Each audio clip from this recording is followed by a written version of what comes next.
Hello' guys welcome to my another video' থাম্বনেইলছে আপোনালোকে গম পাইছে আজিৰ ভিডিঅ'ত আমি ইতিমধ্যে হৈ যোৱা এডিআৰই গ্ৰেড 4ৰ এক্সপেক্টেড কাট অফৰ বিষয়ে আলোচনা কৰিম ইউটিউবত কাট অফৰ ওপৰত মোৰ দেন 1000 ভিডিঅ' আপুনি পাই যাব বহু ইউটিউবাৰে তেনেকুৱা কৰিছে এক্সাম হোৱাৰ আগৰে পৰা এক্সপেক্টেড কাট অফৰ ওপৰত ভিডিঅ' বনাই আছে ভিউজৰ নামত আৰু ষ্টুডেণ্টক বিভিন্ন প্ৰকাৰে হাৰাশাস্তি কৰাৰ চেষ্টা কৰি আছে একচুৱেলি ষ্টুডেণ্টে যেতিয়া এক্সপেক্টেড কাট অফৰ ওপৰত ভিডিঅ' চাব বিচাৰিছে they are suffering they are in stress তেওঁলোক মানসিক হাৰাশাস্তিত ভুগি আছে তেওঁলোক ডিসাইড কৰিব পৰা নাই কনফাৰ্ম হ'ব পৰা নাই যে আমি এক্সামত সিলেক্ট হ'ম নে নাই সো আমাৰ দায়িত্ব এটা পাৰফেক্ট এনালাইসিস কৰি যাৰ ভিত্তিত তেওঁলোক ষ্টেবল এটা ডিসিশন ল'ব পাৰিব যে নাই আমি এখন চাকৰি পাব পাৰোঁ আমাৰ মাৰ্ক ইমান আহিছে বা উই শুড মুভ অন আমাৰ মাৰ্ক কম আহিছে এই গোটেইখিনি বস্তু লক্ষ্য ৰাখি বিভিন্ন ধৰণৰ ফেক্টৰৰ ওপৰত ধ্যান ৰাখি আমি আজিৰ এই ভিডিঅ'ত এডিআৰই গ্ৰেড 4ৰ এক্সপেক্টেড কাট অফৰ কমপ্লিট এনালাইসিস কৰিছোঁ সো বলক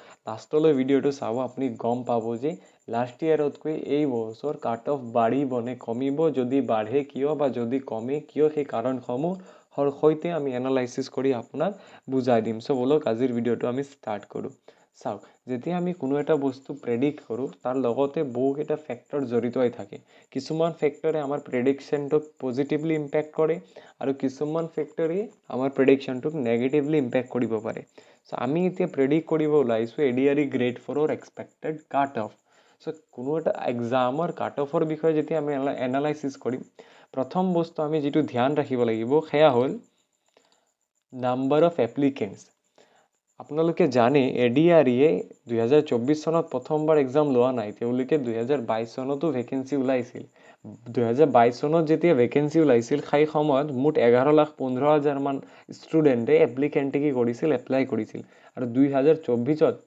এই বছৰ যিটো এক্সাম হৈ গ'ল তাত অলমষ্ট 13 লাখ ষ্টুডেণ্টে কি কৰিছে এপ্লাই কৰিছে সো আপুনি জানে যদি যোৱা বছৰতকৈ এই বছৰ এপ্লিকেণ্টৰ সংখ্যা বাঢ়িছে তো মোষ্ট প্ৰবাবলি কি হ'ব কাট অফৰ সংখ্যা বাঢ়িব আৰু ডে বাই ডে যিহেতু মানুহৰ এডুকেশ্যন বাঢ়ি আছে মানুহৰ কনসিষ্টেন্সি বাঢ়ি আছে নলেজ বাঢ়ি আছে আপুনি চেণ্ট্ৰেল লেভেলৰ এক্সামসমূহ লৈ লওক এছএছচি জিডি হওক বা চিএইচএছএল এমটিএছ প্ৰত্যেক বছৰে এইবিলাক এক্সামৰ কি হৈছে কাট অফসমূহ বাঢ়ি গৈছে সো মোষ্ট আৰু আমাৰ এই ক্ষেত্ৰতো অসমত এপ্লিকেণ্টৰ নাম্বাৰো বাঢ়িছে তো কাট অফ বাঢ়াটো লাষ্ট ইয়াৰৰ তুলনাত এই বছৰ এইটো ফেক্টৰৰ ক্ষেত্ৰত যদি আমি এই ফেক্টৰে নাম্বাৰ অফ এপ্লিকেণ্টছৰ ভিত্তিত যদি ডিচিশ্যন ল'ব যাওঁ কি হ'ব কাট অফৰ নাম্বাৰ বাঢ়িব কাট অফ বাঢ়িব সেকেন্ড কুৱেশ্যন আমি যিটো ফেক্টৰে মানে সেকেন্ড যিটো ফেক্টৰে কুৱেশ্যন হয় আমাৰ প্ৰেডিকশ্যনটোক ইম্পেক্ট কৰিব সেইটো হ'ল লেভেল অফ কুৱেশ্যনৰ লেভেল কেনেকুৱা আছিল হাৰ্ড আছিল যোৱা বছৰ ইজি আছিল এই বছৰ হাৰ্ড আছিল ন কুৱেশ্যনৰ লেভেল যদি আপুনি এনালাইসিস কৰে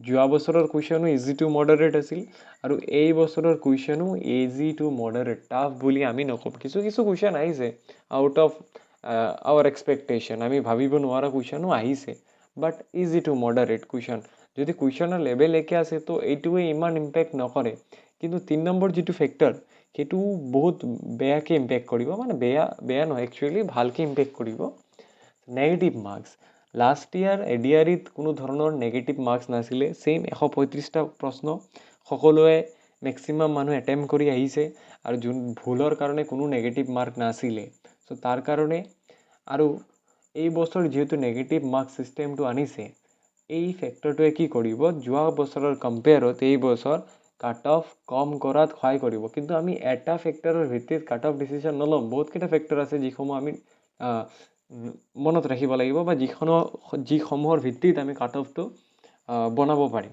সো নেগেটিভ মাৰ্কছৰ ভিত্তিত যদি আমি চাওঁ যোৱাবাৰৰ তুলনাত এইবাৰ কিন্তু কাট অফৰ মান কমিব লাগে কিন্তু নাম্বাৰ অফ এপ্লিকেণ্টছ আপুনি চাওক নাম্বাৰ অফ এপ্লিকেণ্টছ বাঢ়িছে সেইটোৰ ভিত্তিত কাট অফ অলপ কমিব নেক্সট থিং যোনটো আমি কনচিডাৰ কৰিব লাগে সেয়া হ'ল অভাৰলেপিং লাষ্ট ইয়াৰ কি হৈছিলে একোজন কেণ্ডিডেটে 2 বা তাতোধিক এক্সাম কোৱালিফাই কৰি 2-3টা পোষ্টৰ বাবে নিজকে মানে যোগ্য কৰি তুলিছিল বা যোগ্য হিচাপে ঘোষিত হৈছিল পৰৱৰ্তী সময়ত তেওঁলোকে তাৰ চুজ কৰি যিকোনো এটা পোষ্টতে এপইণ্ট হৈছে বাকী পোষ্টখিনি কি হৈ থাকিল ভেকেণ্ট হৈ থাকে যাৰ ফলত সেই মেধা ছাত্ৰজনৰ ফলত গোটেই ওভাৰঅল কাট অফটো অলপ হ'লেও ইনক্ৰিজ হৈছে কিন্তু এইবাৰ কোনো অভাৰলেপিং নহয় এজন কেণ্ডিডেটে যদি সেইজনে এক্সাম কোৱালিফাই কৰিছে তেখেতে অকল এটা জবৰ কাৰণে এলিজিবল হ'ব। চ' অভাৰলেপিং যিহেতু এইবাৰ নাই, এইটো ফেক্টৰৰ ভিত্তিত যদি চাওঁ আমি কাট অফ যোৱাবাৰতকৈ কমিব।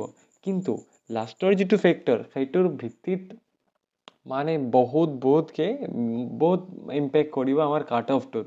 Number of post last year 13,300টা পোষ্ট আছিলে, এইবাৰ অলমষ্ট আধাতকৈ বহুত কম, 60% কমি গৈছে। 40% পোষ্টে আছে বুলি আমি ৰাফলি যদি কওঁ 40% পোষ্ট আছে। চ' দুটা ফেক্টৰ, একটো কেণ্ডিডেট বাঢ়ি গৈছে, ছেকেণ্ড আমাৰ পোষ্ট আধা হৈ গৈছে। তাৰপিছত আন দুটা ফেক্টৰ যিটো নেগেটিভ মাৰ্ক আৰু অভাৰলেপিং, এই দুটা বাৰু আমাৰ কাট অফ কম কৰাত সহায় কৰিব। কিন্তু প্ৰথম আৰু লাষ্টৰ যি দুটা ফেক্টৰ, এই দুটা ফেক্টৰে কাট অফ কিন্তু কম হ'ব নিদিব, বিকজ এই দুটা ফেক্টৰে মষ্ট ইম্পৰ্টেণ্ট। নেগেটিভ মাৰ্ক আৰু অভাৰলেপিঙে যিমান ইম্পেক্ট নকৰে, নাম্বাৰ অফ এপ্লিকেণ্টছ আৰু number of post, mainly number of post আপুনি যদি চাই অলমষ্ট আধাতকৈ কম, ইয়ে বহুত বেয়াকৈ ইম্পেক্ট কৰিব। তাৰোপৰি এই গোটেইকেইটা ফেক্টৰৰ লগতে মোৰ আশে পাশে যিকেইজন মোৰ ফ্ৰেণ্ড চাৰ্কেলত ষ্টুডেণ্টছ আছে, যিকেইজন এক্সাম দিছে, আজি এনচাৰ কি পোৱাৰ পিছত তেওঁলোকৰ মতামত লোৱাৰ পিছত মই যি ডিচিশ্যন ল'ব পাৰিছোঁ, প্লাছ এই গোটেইখিনি ফেক্টৰ ভালদৰে এনালাইচিছ কৰাৰ পিছত যোৱা বছৰৰ কাট অফ লিষ্ট যদি আপুনি চাই, যোৱা বছৰৰ কাট অফ কি আছিলে? যোৱা বছৰ কোনো নেগেটিভ মাৰ্ক নাছিলে, তথাপিও 11 লাখ কেণ্ডিডেটৰ মাজত 13,000 পোষ্টৰ বাবে কাট অফ আহিছিলে 79। মেক্সিমাম জেনেৰেল কেটাগৰীত কাট অফ গৈছিলে 79। তাৰপিছৰ কাট অফখিনি আপোনালোকে চাব পাৰে, ST প্লেইনত 71, OBC যদি চাই 72, তেনেকুৱা ধৰণৰ। ক্লাছ 10 লেভেলত আৰু ক্লাছ 8 লেভেলৰো অলমষ্ট ছেমে গৈছিলে, 2-4 কম বেছিকৈ কাট অফ গৈছিলে। আমি ইয়াৰ ভিত্তিত যদি মই এতিয়া কাট অফ বনাব যাওঁ, চ' মই যিটো প্ৰেডিক্ট কৰিব পাৰিছোঁ, এই বছৰৰ কাট অফ মই এই ৰেঞ্জৰ মাৰ্ক, জেনেৰেল কেটাগৰীত যদি আপুনি 95ৰ পৰা 100ৰ ভিতৰত স্ক'ৰ কৰিছে, you are in a safe zone. ভাইটি ভণ্টি আপোনালোকে ৰেডি থাকক, যদি আপোনাৰ ভাইভা ভাল হৈ গৈছে, এপইণ্টমেণ্ট আপুনি পাই যাব। বিকজ লাষ্ট ইয়াৰ জেনেৰেল কেটাগৰীত মাৰ্ক কাট অফ কিমান হৈছে? 79। অলমষ্ট 20 মাৰ্কটো বাঢ়িব এটলিষ্ট।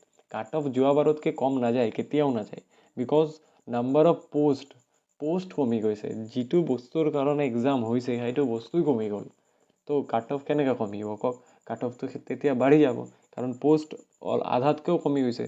চ' জেনেৰেল কেটাগৰীত যদি আপুনি 95ৰ পৰা 100ৰ ভিতৰত আপোনাৰ ৰেঞ্জ চলি আছে, আপুনি গুড ট্ৰেকত আছে।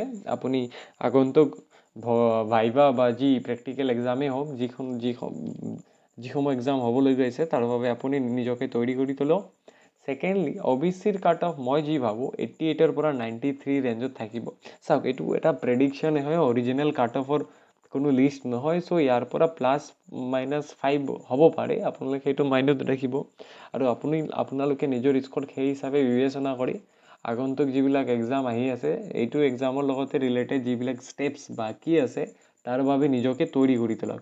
ST প্লেইন যদি চাই, তাৰ কাট অফ আপোনালোকৰ মাৰ্ক যদি 85 to 90 ৰেঞ্জত আহি আছে, আপুনি ভাল পজিশ্যনত আছে, কিপ ইট আপ। ST হিলৰ বাবে ছেইম, 80 to 85। শিডিউল কাষ্টৰ বাবে 85 to 90। যোৱা বছৰৰ কাট অফ চাই আপোনালোকে নাভাবিব যে কাট অফ কমি যাব। পোষ্ট কিন্তু আধাৰ বেছি কমি গৈছে, এইটো মেইন ফেক্টৰ যিটো আপোনালোকে মাথাত ৰাখিব লাগিব। ক্লাছ 8 লেভেলৰ যি কাট অফ আছে, কাট অফৰ লিষ্টসমূহ আপোনালোকে ইয়াত চাব পাৰে। আৰু একদম নিজকে ডিপ্ৰেশ্যনত নাযাব বা তেনেকুৱা ধৰণৰ কণ্ডিশ্যনত নাযাব, বিকজ এক্সামত পাছ ফেইল হৈয়ে থাকে। আপোনাৰ মাৰ্কছ যদি এইটো ৰেঞ্জত আহিছে, তেনেহ'লে গুড, আপুনি আগুৱাই যাওক।